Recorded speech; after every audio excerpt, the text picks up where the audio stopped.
The mythical church that we were mentioning, remember the mythical church with the name, it's actually pretty simple.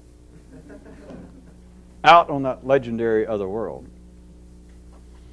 And their method, if you recall, one of their methods of plain think. Now remembering all of that,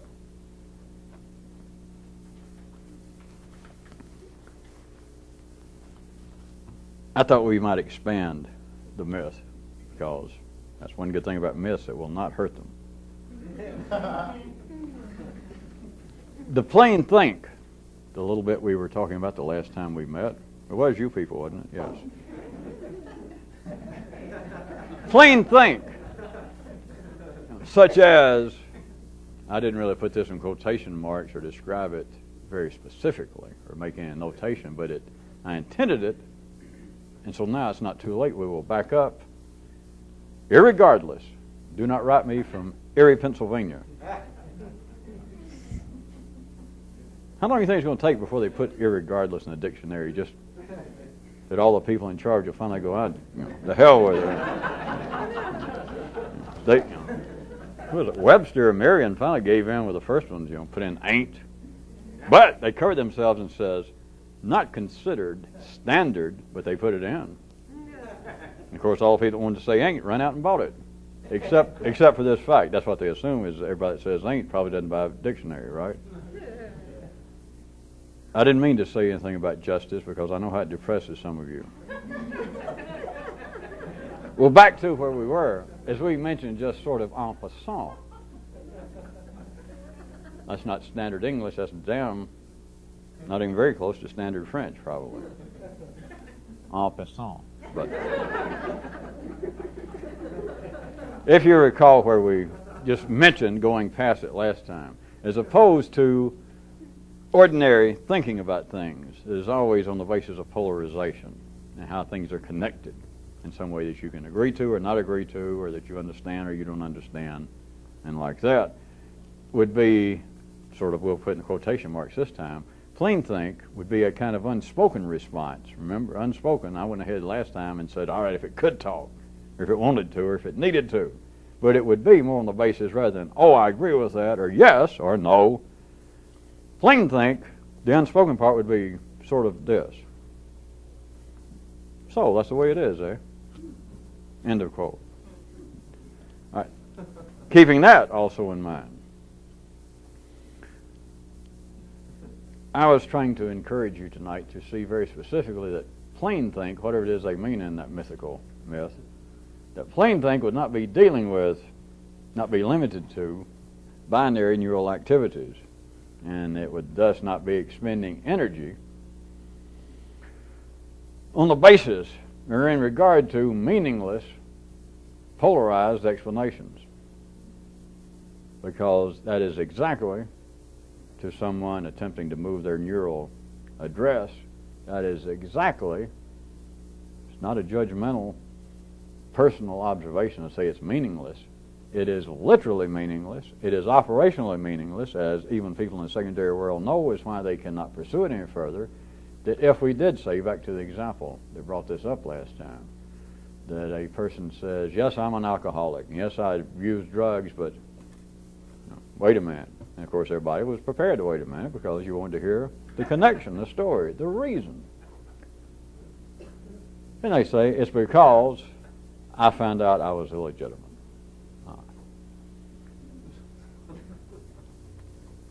That is ultimately, not in some very obscure, not in certainly any metaphysical or occult or psychological, it is operationally meaningless, and even ordinary people know that. All right, I'll put no in those kind of finger scratches. They know it on this basis that they cannot tolerate it. It will make their brain shut down. It will make them angry. If you took the leading exponent, some great apologist for, let's say, psychology. We could pick on other fields, as you know, but it's easier to talk about psychology than it is architectural engineering to most people. If a psychologist says, if I said this example, this person just said that they are an alcoholic and they abuse drugs, And they're saying that through their own efforts or through going through analysis, that they're just sure that this all got set in motion when they found out, when it was revealed to them that they were illegitimate. And a psychologist, let us say, Freud reincarnated, or anybody, he says, yes, that is very valid. And we've been through this how many times, but you understand, even that person's brain, their intellect, cannot go much further with that, because it is operationally meaningless. Meaningless. Because all you've got to say is, well, wait a minute. How many people do you think in the world are illegitimate? And surely between him and me, we'd probably together have a college education plus 2 or 3 years, and we'd come up with some kind of statistics, and we'd figure that's what? In the world right now, where they have alcohol, which is most places, I'll just take a guess. How about 20% of the world is illegitimate? Does that mean 20% of the world is alcoholics? No. Well, all right, let's narrow it down to this person who said this is from such and such community here in our environment, in your city, yes. You do understand there is no way that this is a thing specific. It will not hold up to say this person is an alcoholic. A person would be an alcoholic because of such influences, because of such occurrences in their life. It is meaningless. And that's why I was saying, even in quotation marks, not to be coy, people know it. They don't know what to talk about, and they certainly would not admit it. And I don't mean that they're hiding it. They can admit it, but they admit it operationally through the fact that no one's intellect, I didn't just pick on a psychologist, a minister, an ordinary person in the street, cannot defend the influences of life making them or anyone else behave in a certain way. All you've got to do is take that explanation, past where they put a period on the sentence, past that piece of episodic consciousness. All I've got to do is say, well, that's very interesting. Let me ask you this. In other words, all I've got to do is turn the old Socratic flim-flam, turn up the heat a little, run it at least into the fifth dimension. They wouldn't even bother to try to, whoever was doing this to them nowadays, wouldn't even bother to say, would you care to have a small glass of hemlock? They wouldn't even bother to do that or tell you to shut up. They would shut up. Their brain would shut down. That's what I say, that people, quote, know that it's meaningless.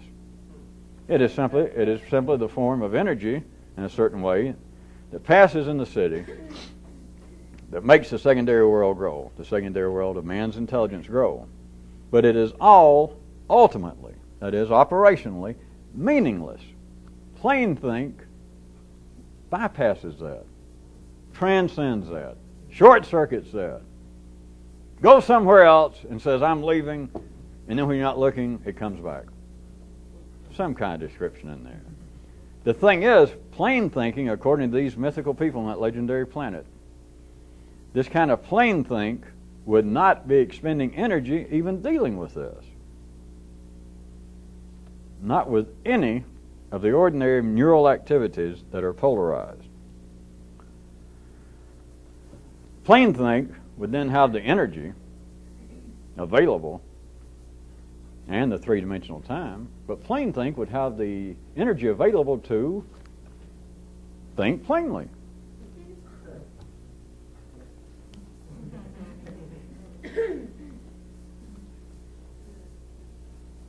It would be free of this kind of choking gravitational hold of yea or nay, of any of the verbal, electrical manifestations of polarization.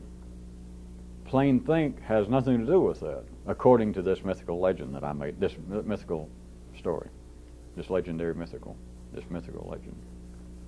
But it would have nothing to do with that. If it did not, and energy was of some consideration to a person.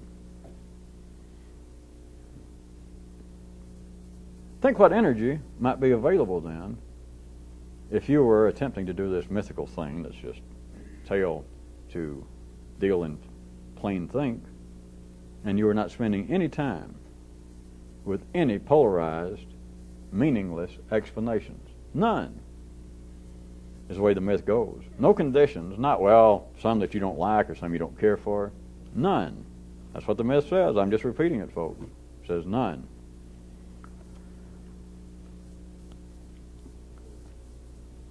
Another little aspect that might encourage some of you to look in a certain way. When it comes to the orderly expansion of the secondary world of man's intellect, it is a matter of growth coming from revisions, coming from rewrites, coming from criticism, but it does not come from new chapters writ.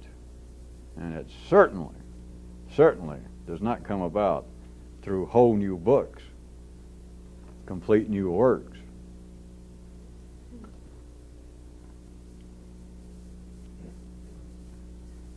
If there were complete new works available, we slipped into, as they do in myths, you understand, a certain kind of allegory along in here,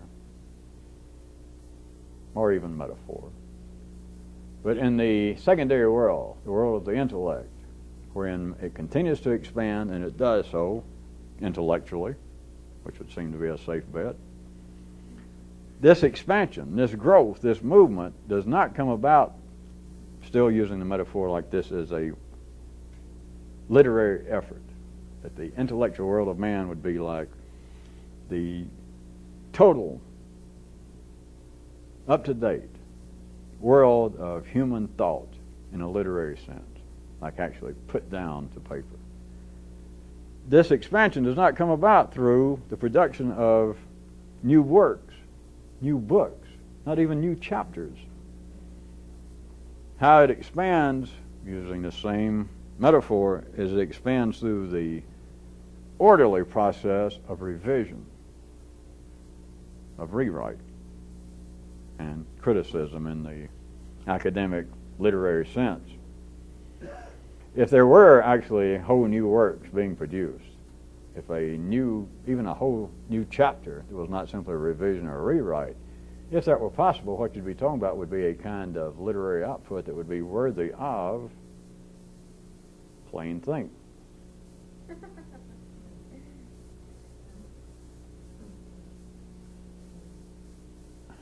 The revisions, the rewrites of that which is already extant, that which is already established in the secondary world, apparently out there, and in the secondary world, obviously in here. All of these revisions, all of these rewrites,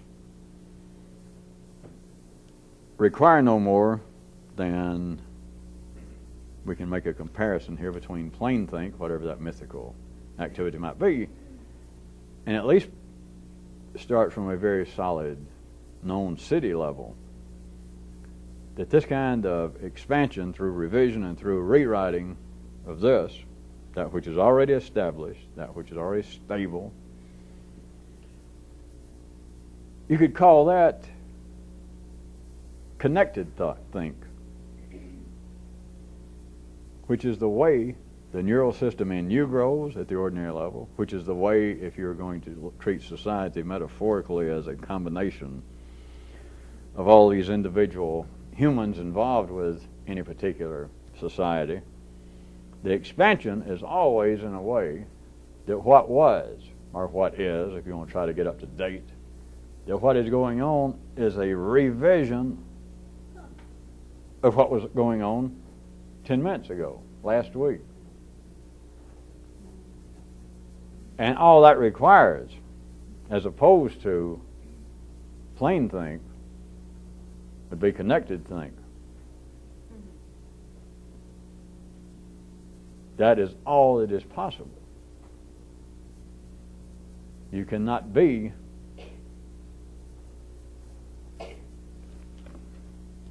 no sense giving people any more potential headache in the middle of the week. So I won't say that you can't actually get up to date, because we've already been through that before a little bit. To even try to get up to date, you have to rewrite yesterday's chapters. The pages, they have to be revived from yesterday, revised, or you have to be involved in a form of criticism, which is a form of revision. that is the closest ordinary intelligence can get up to date.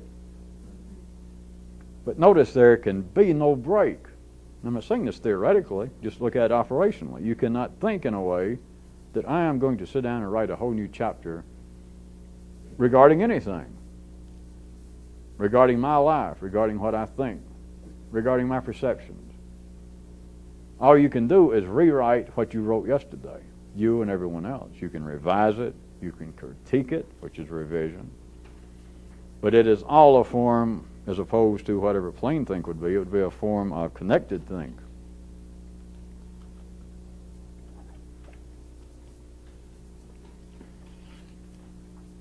And the only thing that is required for connected think would be that the information be polarized. That's all. You don't need an IQ up to some specific number. You don't need to be particularly literate. You don't have to be particularly sane by anybody's definition. All you have got to do is be dealing with data, with info that is polarized. Then all you can do is apparently expand yourself, what ordinary people call increasing their knowledge. You can only expand it through connected think. You can only revise and rewrite. You cannot actually author anything.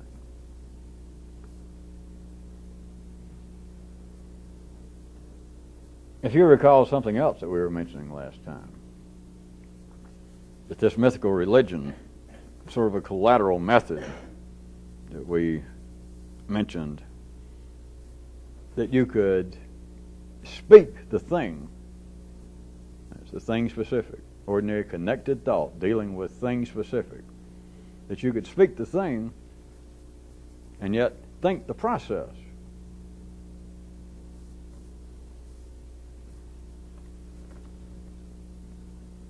In line with that is something that some of you might find interesting to note. Is in line with that, man's ordinary intellect is not driven to, in any way, to put describe for a second in quotation marks or underline it, to describe primary needs.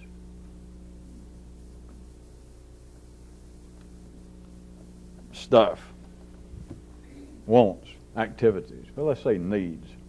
Maybe let's make it easier.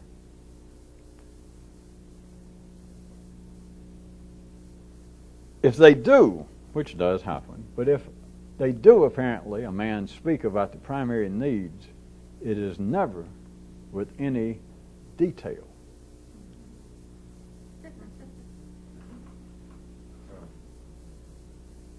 If you're going to hear much more of this, you cannot listen simply through your revisionist ears of connected think.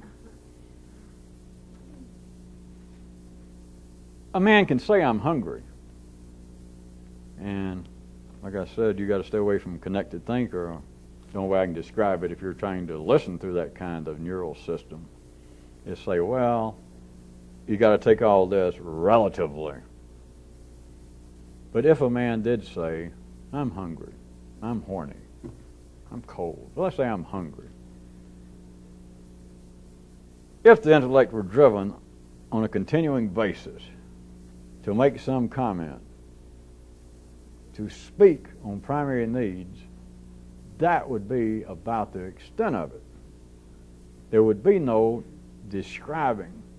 There would be no specific detailing of the primary need.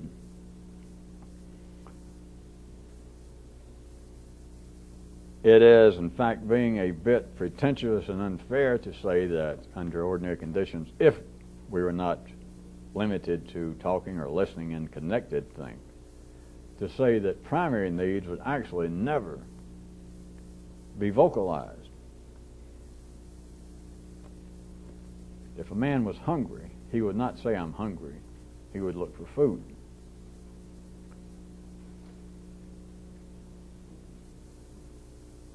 But since once the intellect is operating, that you can no longer operate in some strictly primary fashion. There's no loss, it's simply the way things are. Since you cannot do that, then what is it that men talk about along such lines? As always, what they're going to talk about is a reflection. It is a growth and expansion from older primary needs. And if nowadays a man says, I'm hungry, I use that specifically to try to get you to start looking a certain way. Nowadays, if people are going to describe, they're going to talk about being hungry, it's more than hungry, you understand. So let's say that if the intellect was going to be driven to talk about things of a primary nature, then it would say, I'm hungry. But the way it comes out now in the secondary reflection would be someone saying, hey, you want to go grab a bite? You want to go eat? Would you like to go out and dine with me? Another person will say, well, that sounds interesting. What did you have in mind? So then, besides the dining, they may discuss it for an hour.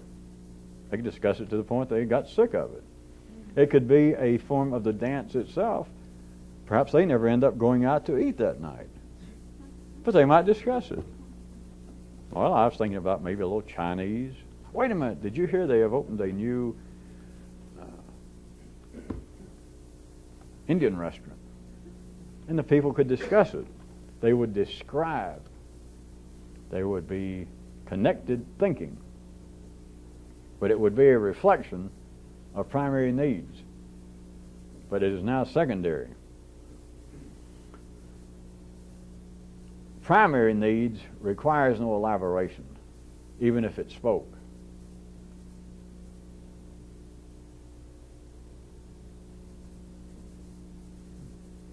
If primary needs did have the requirement to speak, it would be, the reason I brought it up in case everyone is still wondering, if primary needs did talk, then you would have something much resembling this mythical idea of plain speak. But the secondary intelligence cannot do that. Not right or wrong, not because it's dumb. You've got to understand that it eats a certain kind of energy. It is in charge of transforming and transferring a certain kind of energy, and it could not engage in plain speak, even if it could hear about it, which it couldn't, even if it was described and it sounded like it should, which it shouldn't. It still could not do it. Be like a turtle. I guess it could end up, if it tried to, and eating bird food, but you do understand it's never going to fly. So if primary needs, if secondary needs and the secondary intellect could talk, and it heard all of this in some way and went, wait, that would be a good idea. I understand now what you're saying about plain speak. That is, instead of this casual, social conversation of such as about dining and where shall we go dining, and that being a more civilized reflection of primary needs, it might be asking, I go, yeah, all right. And it's, I see what you say, what you're pointing at.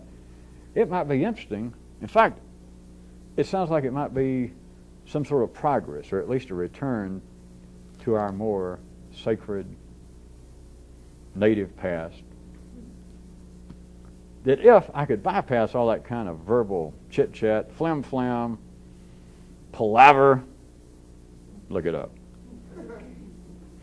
What if I could just, and only said that which was necessary? That I wouldn't talk about dining. I got better things to do. If I'm hungry, by God, I'll find a biscuit. I'll eat my shoes. I don't have time for this. I'm going to be a philosopher. I'm going to paint, or maybe I'll paint a philosopher. But I don't have time. Who cares whether it's a Chinese restaurant, Italian? I don't give a damn. If I'm hungry, I'll say, I'm hungry.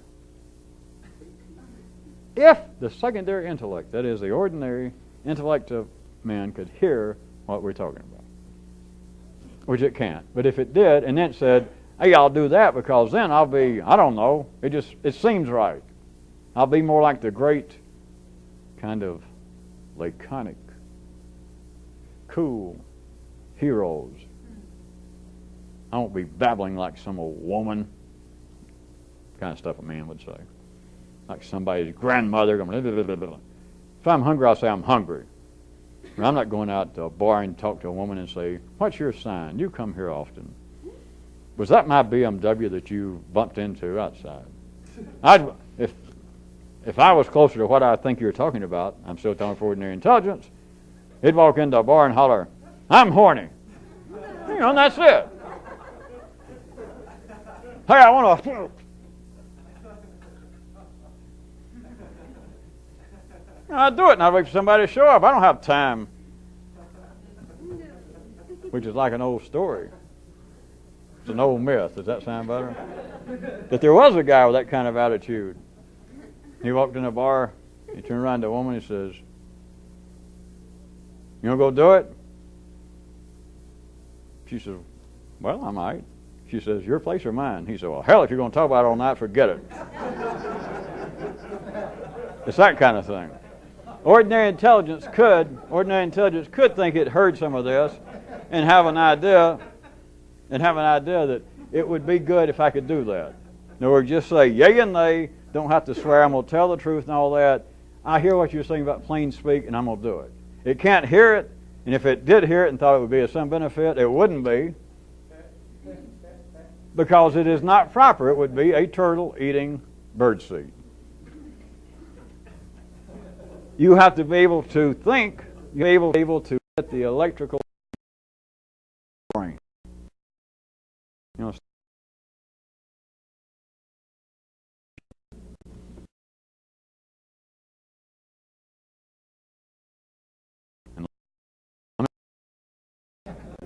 a little bit of change. We're talking about now revolutionary change. We're not talking about, well, yes, I quit drinking since they put me in jail for the 4th time and took away my car. No.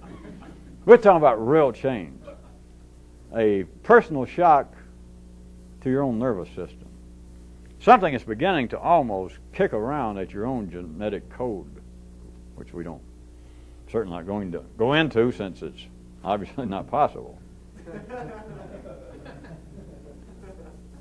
But at any rate, if that sort of thing did happen, you find out that just the teensiest bit of change just feels like just about all the change that you care for right there.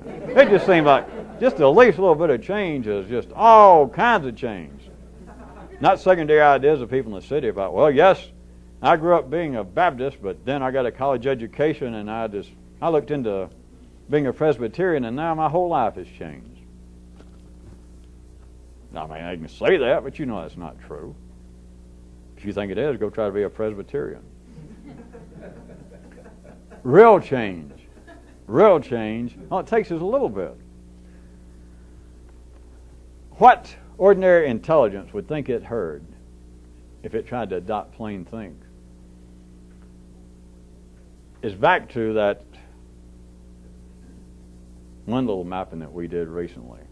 It's again old intelligence having a dream of a past that's unreachable, a past that actually never was, and still a dream of a future that it will never realize in its lifetime. Ordinary intelligence cannot plain speak, cannot plain think. You have to be able to move just a little bit up here, and you've got sort of a different view, shall we say, to make it easy. Sort of a different view of what's going on.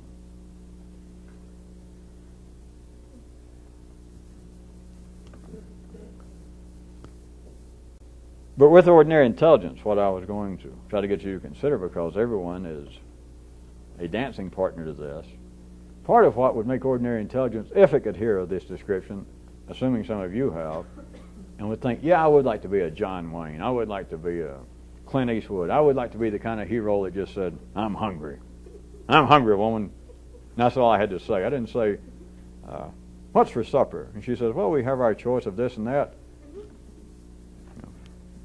Many people will respond if they heard this to, I'm hungry. And whoever he said I'm hungry to, his woman or whoever the hell it was, if they said something like, well, would you like cold food or hot food tonight? It'd be back kind of like that story about, well, hey, if you're going to talk about it all night, get the hell out and I get my own food. In other words, nothing to talk about. Or I'd say, I'm horny. She'll say, well, do you want to wait until I clean up, or you want to do it here, or go back to the cave? There's many nervous systems. And, of course, women, you got to do your own version of this.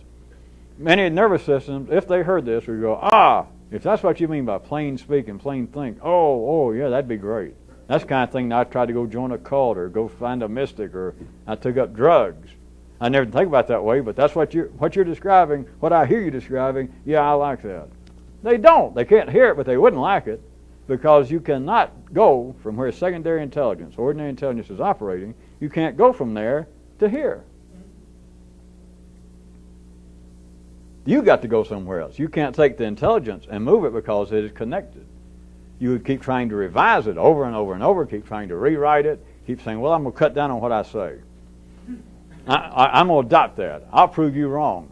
I'm going to tell, when I go home tonight, I'm going to tell my woman or my man, I'm going to say, hungry.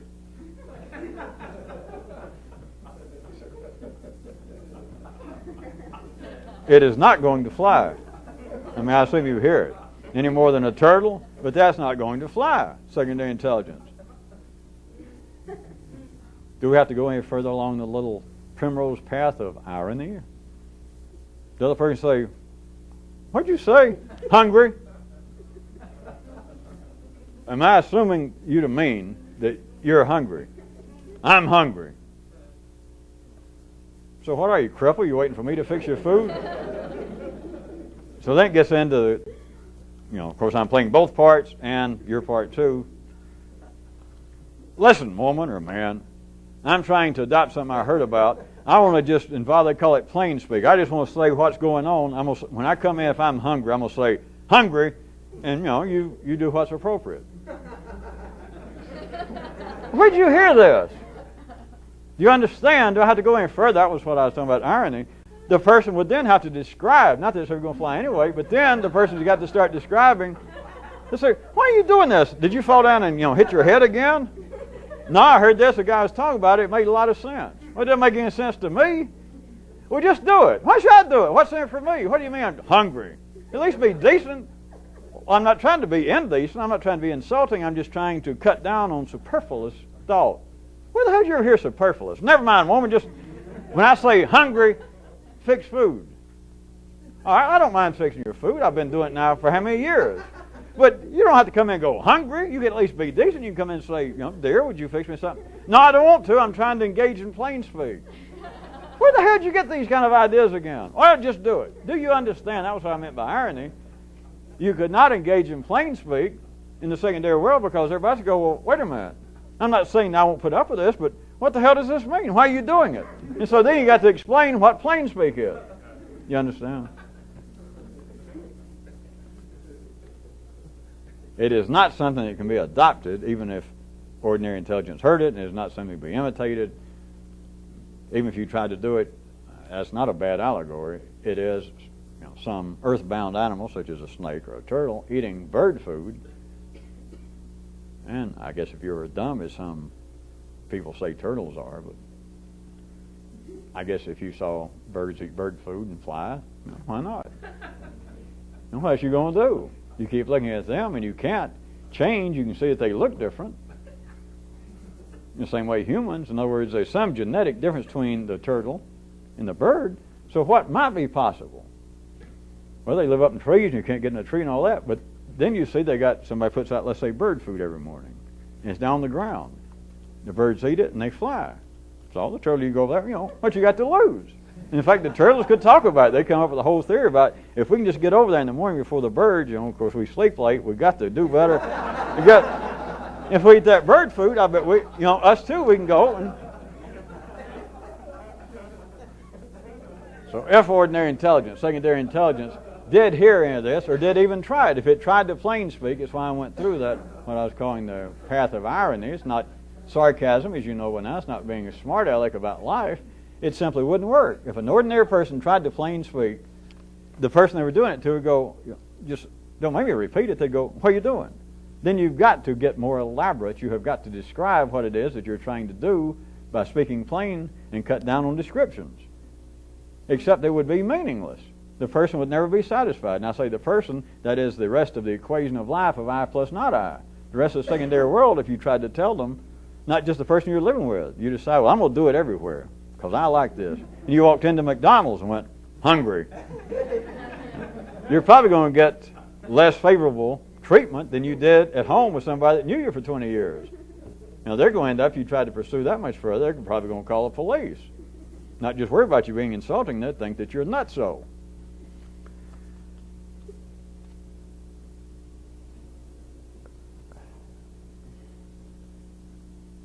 If you can extend inside of your own thinking in a certain way, the kind of ordinary connected think, wherein people continually must engage in descriptions, to get back to that. When I say descriptions, I'm using that as opposed to plain think, or plain speak, let's say for a second.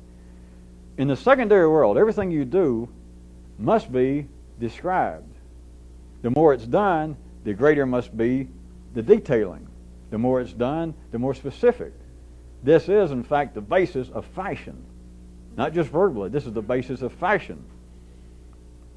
What is fashion? Let's just take clothing, which that's where it's normally used. What is this year's fashion?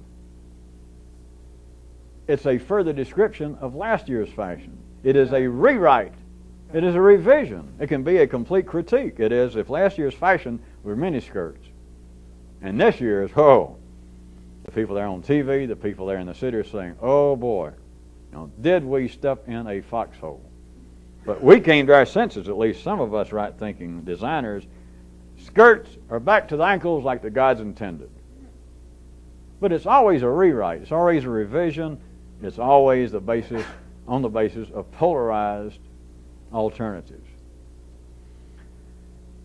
It is a continuing description. It cannot be plain think.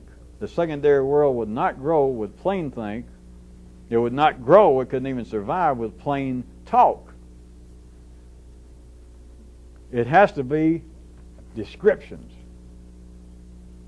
It has to be, is why, according to this one myth, that there are adjectives and adverbs. Because if you were engaged, if the secondary world would run on the octane available in plain think and plain speak, you would not need adjectives, adverbs. You would not even need, by the way, a four-dimensional reference to time. But anything in the secondary world, apparently out there, anything, of course, in here, which is the same thing, it has got to be described. And the more it is redone, the more it is revised. Along with that goes an extended description. How do you explain? You step in arbitrarily in the midst of reality in the secondary world, and skirts are down to people's ankles. And you say to the city, using a designer as the city, that is old, connected thought, and you say, is this the fashion? Is this what we should be thinking? Got to admit, this is somewhat metaphorical. The guy says yes. The city says yes. Old intelligence says yes. Connected think says yes. And you say, I stopped by here in your fine city some time back, and skirts were down to people's ankles just like this. In the city, the designer, old intelligence, connected think, thing-specific thought says, what? Wait a minute. When was that? Because it knows it wasn't last year. It knows it wasn't the last chapter just read because it just revised it. And you say, well, was it last year? And immediately, old intelligence, the designer, the city says, oh no, it wasn't last year because it knows last year it was miniskirts. It knows that, even if it had just been born this year. City intelligence, old intelligence knows if it's long skirts right now. All right, we went past metaphor into symbolism. If it's long skirts now, if old intelligence was born today, it knows that last year's fashion were miniskirts. Either that or the world died last year. The world died before I was born because things had to change. So you say, Well, let's see, was it last year I was here and the skirts were down? And old intelligence says, no, it wasn't last year. You can say, well, do you know me? Do you know whether I was here or not? Well, no, but I know this. I know fashion. So I don't care whether you were here or not. You're making a mistake because last year skirts were not down to the ankle. You go, oh, okay. Well, let's see, when was it? So you've got to deal in three-dimensional time. There has to be that. Ordinary intelligence has then got to describe, if you tried to engage it into, would you give me further information about this? How does this work? How does the skirts go up and down and all this change? How is this an improvement? You're saying last year it was mini skirts. And old intelligence says yes. You go, okay, well, I guess you could be right. I probably wasn't here last year. All right, I was here, though it was sometime not last year. I'll agree to that. So it was sometime prior to last year. 2 years ago, somewhere from 2 years ago to infinity years ago. And old intelligence says, okay. You say, well, how is it that at least at some time in my lifetime I was here and thought that his skirts were at the ankle? And old intelligence says, well, okay, all right. And you say, well, how is it that this is an improvement? Or how is it this is beneficial change that it's back to where it was? And then old intelligence, city design, says, oh, I see what you're saying. Do we hear what's coming up? We hear a detailed description of what's happened. You people are getting good. Make up your own. You can make up anything. You do understand, and we're not talking about some designer that got caught flat-footed. We're talking about the schematics, temporally speaking, of intelligence on the planet Earth, in this part of life's nervous system, that would go,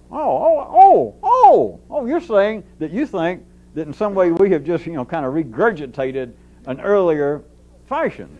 You go, well, I probably wouldn't have been that crude, being the decent sort that I am. But it says, okay, well, I'll tell you. Don't have to make it up. We're talking about history. We're talking about the growth of the human nervous system. We're talking about there is no such thing as a new chapter, a new book. It is a continuing revision. You could ask somebody, you say, wait a minute, I just read your new novel. And I had to go back and check. But this, now you have changed the format. It reads now more like prose. But this is not much more than Homer's Iliad you've put it in Omaha, Nebraska, and you put it in the 1950s. But I started looking back and tracking, and all you have done is taken the Iliad, and you have just bodily transposed it. You changed all the names so it didn't sound funny. You named people Smith and Jones instead of those Greek names. What would the person say?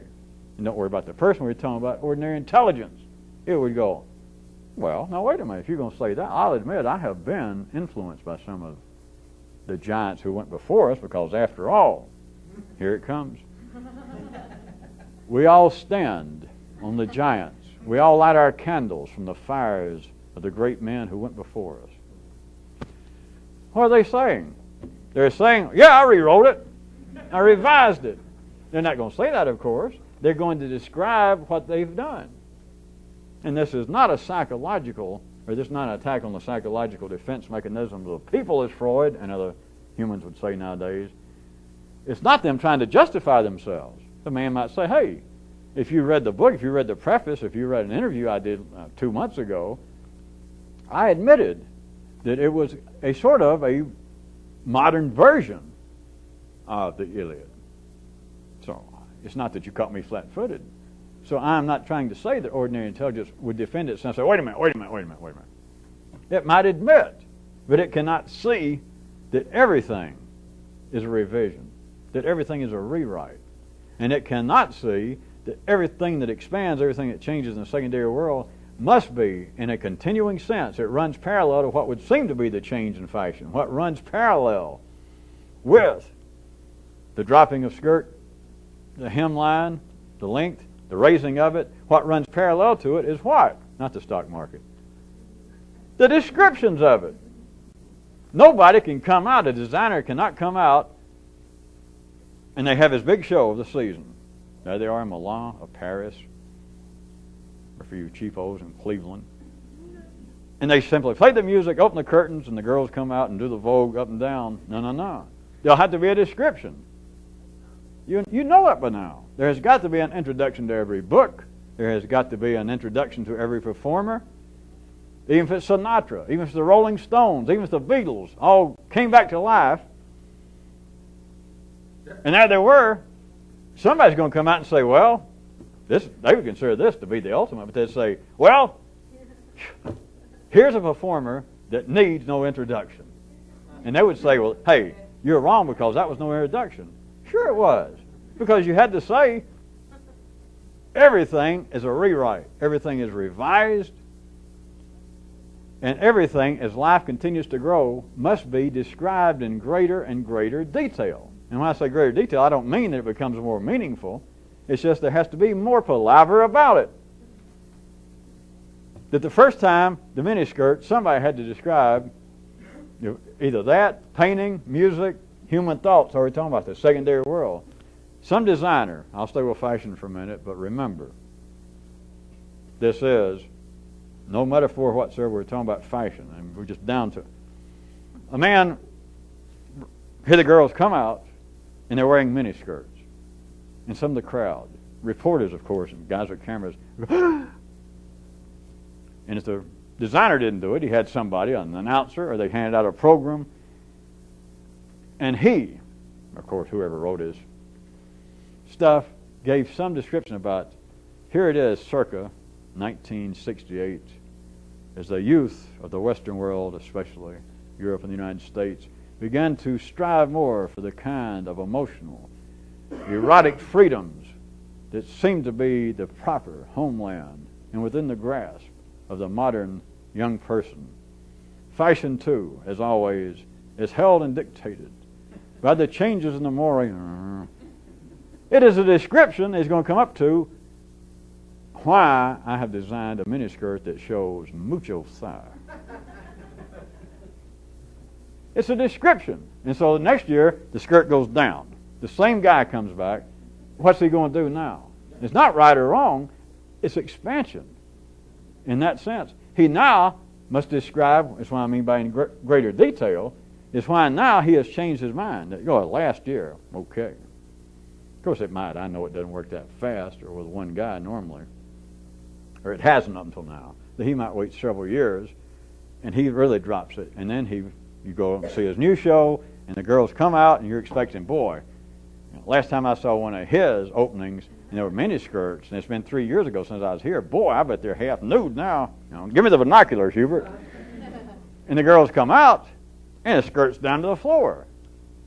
But you look down at his program, or the announcer says, speaking for Monsieur So-and-so, the designer, he says that as times change, fashion too must change. And insofar as the love generation brought the hemlines higher, brought the expectations of erotic pleasures, sexual satisfaction higher, everything must level out. There must be a time of reflection, a time to pull our wilder tendencies together. Thus he describes why he dropped the hemline to the floor.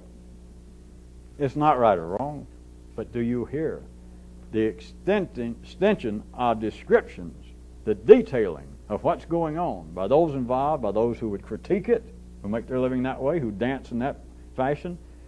The descriptions become more and more baroque, ornate, elaborate, rococo, labyrinth, complex, connected. It goes further and further in a lateral sense, in a secondary sense. It is, if there were, I'm just going to say this, it would be an absolute anathema to plain think, except plain think has no absolute anathema, because plain think don't deal with it. If you could plain think and something stood up and says, ha! I know you, I've heard about you, I am your anathema. Forget the tar baby. Let's turn the tar baby inside out. How about the Teflon baby? If plain think would respond, which it wouldn't, but if it would, it'd go, no, you're not. It'd go, yes, I am. And pretty soon you'd be into some kind of, probably new generation of Monty Python. Because they say, well, I'm against everything you're against. And plain thing would go, I'm not against anything. I'm against that. Okay, I'm with you.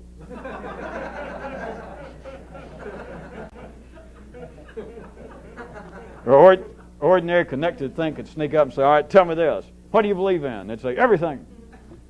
I'm against it. Me too. Plain think would be, to use the description, it would be the absolute anathema of descriptions. But still notice we're just dealing with the myth of this now, because this would not happen in the secondary world. You would be starving secondary intelligence if you tried to do it. You would be a turtle eating bird food. It is not proper. It is insulting. It is unhealthy, blah, blah, blah.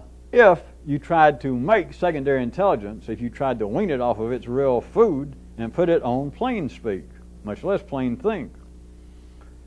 So understand that what oftentimes is criticized, which is part of the dance itself, it's part of the food, that people talk too much. People turn on one another. People turn on one another institutionally on a large level and say, Jesus, Holy Mother, shut the hell up. I don't want to hear more about this. That's wrong. Because you're adding to it if you were that. I can't stand to hear this anymore. Won't you people shut up? Now, if it was plain think, what would plain think do? If it was actually couldn't stand more of this, it'd leave. But that's not the way the city is. In the city, people don't operate at a primary level, of course, like sex at the primary level. You're dealing with a secondary reflection of love, let's say. What's going to happen at the secondary level? Somebody says, guy comes in, his regular time, and there's his girlfriend or his wife sitting there with her bags in the middle of the floor, and she says, well, I'm glad you got home on time because I wanted to wait here and tell you I'm leaving you. I don't love you anymore. You don't hear? It's the same thing as ordinary intelligence saying, I can't stand this crap. You people are nuts. The ideas of the city are crazy. Religious ideas are nuts. I'm getting out of here. Anybody that says I'm getting out of here ain't getting out of nowhere. And it's not that they can change it. It's not that this is some kind of social critique of people. But do you understand you're still part of the expansion? You're still part of connected thought to stand up and say, the kind of thoughts you people are having, this kind of philosophy, I'm sick of it. I should never come in this meeting. Instead of meeting, of course, read life, because you ain't going nowhere. But to stand up and say, you're all crazy. I'll go become a hermit. I'll do worse than that. I'll go start the International Hermit Society for other like people. Where are you going to go? The full extent of a closet, the reality of a closet is mainly closet. Having said that, and seeing as you survived it, let me tell you, it's all closet. It ain't mainly closet. It's all closet. The descriptions, that which would seem to be superfluous, that which would seem to be annoying, descriptions of what people are doing. A full recounting of the whole world, telling what kind of guy it is a necessary counterpart of the expansion of the secondary world. As the closet swells up, it has to keep saying, I'm swelling up. And other parts of the closet say, boy, are you swelling up. Stop it. And other parts of the closet say, is somebody swelling up around here? And other parts of the closet say, I don't agree with swelling up. I think we should shrink. In the closet, you can hear everything. There is room enough for everybody. You don't have to go to Montana like we kidded about before. The world is big enough for everybody. In the closet, you'll hear everything you've ever heard. In the closet, you'll hear everything you're ever going to hear. In the closet, you'll hear everything that the closet hears. Even if you stop and holler, I don't hear anything. Or even if you stop and say, I don't believe I'm in a closet. I think I'm actually somewhere else. All we're talking about, of course, is not closets. We're talking about ordinary intelligence. Yes, I'm standing here, but I'm not here. My mind's somewhere else. But you're still here, though. Yeah, but my mind's somewhere else. You mean right now when you're telling me that? Well, no, I had to bring my mind back to tell you that. But, all right, here I go. Is it somewhere else now? Well, yeah, it was until you asked me. Ordinary people, ordinary intelligence is not going anywhere. Ordinary intelligence is not going to change what it eats, and it cannot engage in, it's obviously we're going to run out of time to get much more specific, in a way about what plain think would be, as opposed to me using all the things as it might be opposed to be.